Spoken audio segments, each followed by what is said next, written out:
శ్రీకృష్ణ చరితము అధ్యాయం సుందర బృందావనము. గోపజనులందరూ ఆనందముగా అట్లు ఉండగా వర్ష ఋతువు వచ్చెను. ఆకాశమున నల్లని దట్టమైన మేఘములు కమ్ముకొని భూమి ఆకాశములు ఏకమైపోవునట్టు అతి పెద్ద దారలతో కురియుచు వర్షములు వచ్చెను. ప్రకృతి అంతయు పచ్చపచ్చగా దివ్య సౌందర్యముతో వెలుగొందును. ఆ పచ్చని పచ్చిక బయళ్లలో మధ్య మధ్య ఎర్రని ఆరుద్ర పురుగులు కదులుతూ వసుధ జాతి పచ్చలు పరువబడి మధ్య మధ్య కెంపులు మాణిక్యములు తాపడము చేసినట్లు అద్భుత కళలను ఒలికించుచుండెను. అతిగా వర్షించుటచే సముద్రములు పొంగి పొంగి ప్రవహించెను. అది ఎట్లన్నదనగా, అవినయశీలుడు నడుమంత్రపు సిరిని పొందినప్పుడు భూమిపై నిలువకుండగా మిడిసిపడుచున్నట్లు ఉండను. ఆ ప్రకృతి శోభకు తెల్లని వెలుగుజెలుగులు చందమామ కూడా నల్లని మబ్బుల వలె క్రమ్ముకొనిపోయి మూర్ఖుల ప్రగల్భముల ముందు సత్పురుషుల మౌనము దాల్చినట్టు వెలవెలపోయినది.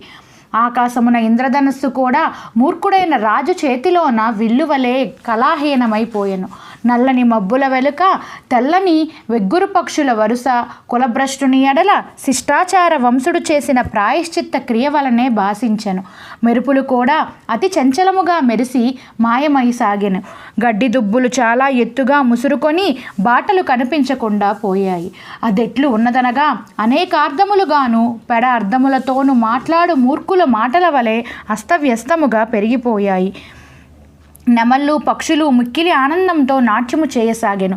ఇట్లు ఆనందభరితమైన ఉల్లాసమైన ఆ బృందావనమునందు అన్నదమ్ములిద్దరూ ఒక పర్యాయము గోవులతో ఆటలాడుట, ఇంకొకసారి రమణీయముగా పిల్లన గ్రోవిని ఊదుట, మరి ఒకసారి చెట్లు నెక్కుట, చల్లని నీడలో విశ్రమించుట, ఇతర బాలలతో కలిసి దాగుడు మూతలు ఆడుట, ఒకరినొకరు మాటలతో చలోక్తులతో రంజింప చేసుకొనుట, తమతో తెచ్చుకున్న చల్దులను ఆరగించుచు దొంగలాటలు ఆడుచు చిలిపి చేష్టలు చేయుచు ఆ అన్నదమ్ములు క్రీడించసాగిరి. ఇట్లు వనమునందు దినమంతా సంచరించి సాయం సమయమునకు తమ ఆల మందలను తీసుకుపోవచ్చు పలు రకములైన ఆనందములతో తమ గృహములకు పోవుచుండిరి. నా వీడియో మీకు నచ్చినట్లయితే నా ఛానల్ సబ్స్క్రైబ్ చేసుకోండి. నా వీడియోని లైక్ చేయండి, షేర్ చేయండి. Thank you.